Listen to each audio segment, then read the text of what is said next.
Hey guys, Dustin and I are back this week to answer another commonly asked question. This week's question is, what is your least favorite piece of ghost hunting equipment? My least favorite piece of ghost hunting equipment is, and I'm not even gonna get into the apps because we're just not gonna get into that today. Anyways, I hate K2s. I hate them. I never liked them. They're a pain in the ass. I remember when we first got them, the biggest issue we had with them is that they didn't have a clear on-off switch, so they had a button you had to keep pressed down with your thumb. So you could be doing an EVP session for 20 minutes, you could be doing an EVP session for an hour and a half, and that entire time you're using the K2, if you're using it the whole time, you have to keep that button pressed down. Not only was having to hold the button down just a pain in the ass, if you held it down long enough, your thumb would get a little shake to it. It'd start getting tired. And whether you realized it or not, the tiniest little shake would cause the K2 to light up. So you could be accidentally causing it to light up without even realizing you're doing it. So that's why we started jamming coins into the button. It kind of freed us from having to hold the button down so we could put it on a table or a windowsill or the floor or wherever, and it would stay on with the coin jammed in it. Eventually we got new ones that had a clear on-off switch, but I still hated them because they were insanely touchy. When we would use our K2 meter, we would have to turn off our cell phones because our cell phones could set them off with texting and calls and all that stuff. We would also have to turn off our walkies because our walkies would turn them on anytime we keyed them up or used them. As an investigator, I hated them. I would much prefer an EMF detector. Now, production companies and TV shows, networks, all that, they love the K2 because for them, it's easy to capture on camera when they light up, which means it's easier for the audience to see what's going on as well. It's a lot harder for them to film the digital screen of the EMF detector. So I understand why they like them, but on the investigator side of the house, they are just so fussy and so unreliable and just all over the place. I personally wouldn't use it as my one and only piece of equipment. If I had one on me, I might use it. I'll just throw it out there, but I wouldn't be using it on its own.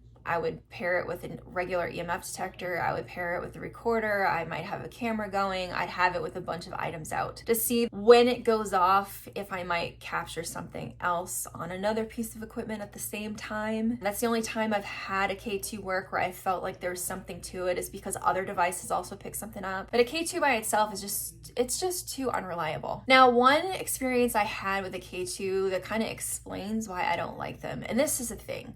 If you are not an honest investigator, you could be really shady with a K2. And I have an example of this. I had done an event years and years and years and years ago with these other investigators that I didn't really know too well. And like most events, let's say there was 5 investigators, they'd put each one of us in a different spot around the location. So we would be stationary in those spots, and then all the attendees would be broken down into smaller groups. They would be split up between the different investigators in the 5 different stations, and then every hour the groups would switch around, so they got a chance to work with all of us. Well, I remember at this event there was a free hour, like a roaming hour at the end of the night, where people could kind of go wherever they wanted. They didn't have to stick to a station, they didn't have to stick to a certain investigator, they could go wherever. And it was also like that for the investigators. We were also free to wander. So I wandered into this one area and there was probably 15 people in there. I think they had a recorder out, but I know for sure they had a K2 out. And they were throwing the same like 5 questions out over and over and over again. And the thing kept lighting up. But then I'm looking around the room and half the people in there were on their phones. They're goofing off, they're sending text messages, they're sending emails. I don't know what the hell they're doing, but they're sending stuff. They're very active on their phones. On top of it, all of us investigators had walkies on us. And the people that led the groups from place to place so they wouldn't get lost, they had walkies on them. There were a lot of walkies. So I decided to say something to everybody. I was like, hey guys, just so you know, when you use a K2, you want to make sure you turn off your phones, you turn off your walkies, you want to make sure you can turn off as much as you can, just because all of those things can make the K2 react or go off. So everybody switches off their phones, we switch off our walkies, and wouldn't you know, the K2 isn't lighting up anymore. So I go to leave, and the investigator that was working in that area follows me out. And I asked them, I'm like, why didn't you say anything to everybody about the K2s? You should have told them that cell phones and walkies and all those things could be a problem. And their response to me was like, well, they came for an experience and I wanted to let them have an experience. And I was kind of pissed because that's not an experience. That's cell phones and walkies setting off a K2 meter. That's not paranormal activity. That's not an experience. That's you allowing them to believe they had an experience when they did not. And I don't know about you, I have a strong interest in the paranormal and I do have a love for it, but I sure as shit don't want to be fooled. That's not why I do this. That's the last thing that I want. The other thing that can be a problem too when it comes to using a K2, think about what I was saying earlier about the older ones where we had to hold down the button. If someone wasn't very honest, they could have one of those and insist on holding it and insist on not using coins to keep that button down. And all they have to do is move their thumb a hair, just a hair, to the point you wouldn't even notice it. Just being in that room with a person, you probably wouldn't even notice that their thumb moved and the lights could light up. And that's one of the reasons why we started jamming coins into the device, is because we wanted to remove ourselves from it. We wanted to make sure it wasn't us and our thumbs getting tired. So not only are they incredibly fussy, I just don't like how much room there is to potentially manipulate them. You know, whether you've done it completely by accident, whether it's a slight little thumb move or your phone going off or not knowing the walkies can activate them, or being somebody who does know all that and they kind of use it to their advantage to make it look like something's happening when nothing is. K2s are just one of those funny things. Like I said, I personally hate them. Some people love them. But if you use them, turn off your cell phones, turn off your walkies, turn off anything you can turn off, and just see how it goes. So that's me. I hate K2s. What about you, Dustin? What is your least favorite piece of ghost hunting equipment? Well, I think you nailed it with the K2s, Kris, because, and listen, I love the heart of it, because people want to try to do things in a certain way, and I love when people are like, oh, I've always loved your group because you guys investigate scientifically. Listen, just because you use things that light up and beep and boop doesn't mean it's science, okay? You need to make sure that if you're going to do anything scientifically, you need to have a control group, you need to have a study group, you're testing things, you're running the same experiments. I always feel like you need to have at least 2 pieces of equipment in order to try to verify any of the stuff that we do. No matter what, it's interesting, but if you really want to get down to the nitty gritty of it, you need to have a little bit more evidence, a little bit more proof. And if you got more than one piece of equipment going off, well now, okay, yeah, the meter went off and we also got an EVP at the same time. We saw a flash of light and we also had an EMF hit. Okay, we've got more than one thing. That's much more interesting than it lit up to red. It lit up to red. Who the hell cares that it lit up to red? You don't even know what it means.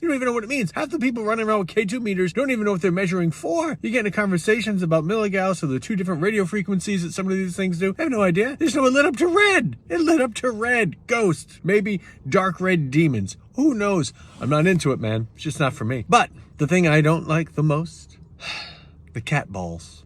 The cat balls are the thing. Now, maybe if you had actual cat balls, like some type of witchy potion involving the surgically removed testes of cats, and somehow that played into communicating with the other side, that might be interesting because you need to spay and neuter your pets anyway. So maybe we do something with that. But the cat ball toys, not for me, man. They're so sensitive. Somebody walks down the hallway, somebody has a certain cadence to their voice, a certain vibration can make the thing go off. It's a little bit too much for me. Again, if you want to put like 3 or 4 of them out and try to, label 1, 2, 3, 4 and ask something to go back and forth. Okay, well maybe it's a little bit better, but just on their own. We're just throwing crap on the floor and waiting for it to light up and yelling, ghost, ghost, it's a ghost. There's dead people here. They don't know they're dead. Somebody get a crystal. We're gonna move them to the afterlife. Simmer down, kids. Come on.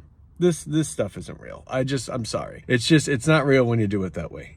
There's real spirit communication out there. There's real ability to talk to the other side. There's a lot that we don't know about this world. But going around haphazardly, throwing cat balls on the floor, waiting for something to vibrate, a big truck to drive by, and all of a sudden the damn thing lights up, and we think there's ghosts everywhere, and that we're all going to move them to the afterlife. Just stop. I honestly can't deal with it. It becomes a little bit too much for me. That's why I try to use my investigation sessions with people to try to dispel a lot of the nonsense, try to teach them better ways to do things. Because listen, I don't fault anybody that doesn't know. It's okay if you don't know something. That's completely fine. It's part of our process. There was stuff early on in all of our careers as investigators or hobbies or whatever you want to say, where we believe certain things that after time we realize, maybe that's not the best thing. Maybe this could also be caused from this or that, and I never considered that before. Or somebody taught me this, and now I realize I was wrong in thinking that, and that's completely fine. The worst thing you can do is double double down on it and continue to believe nonsense. So yeah, if you want to break out your K2 meter, you want to break out your cat testicles, and you want to play with these things, just make sure that you're trying to at least use other pieces of equipment with them, and that you're trying to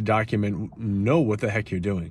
Be able to understand the equipment that you're using and what it is you're actually measuring for, and how, if at all, it actually may pertain to communication or evidence of spirits and the afterlife. But if you just like to talk to things and let it right up to red, if you just like to watch little balls light up in the middle of the night, that's fine too. Just have fun with it. No one's gonna hate you for it. I mean, maybe some people will, but you don't need to worry about them. But just know that, maybe you're not getting exactly what you think you are, and that it's really good to spend a little time to learn further techniques, more about the equipment that maybe you have purchased or that you are using, and that you should always have more than one piece of equipment present at any time, so that if something is going on, you can try to at least compare the results between the two, and also try to back up your evidence with more evidence from other pieces of equipment. But that's just me.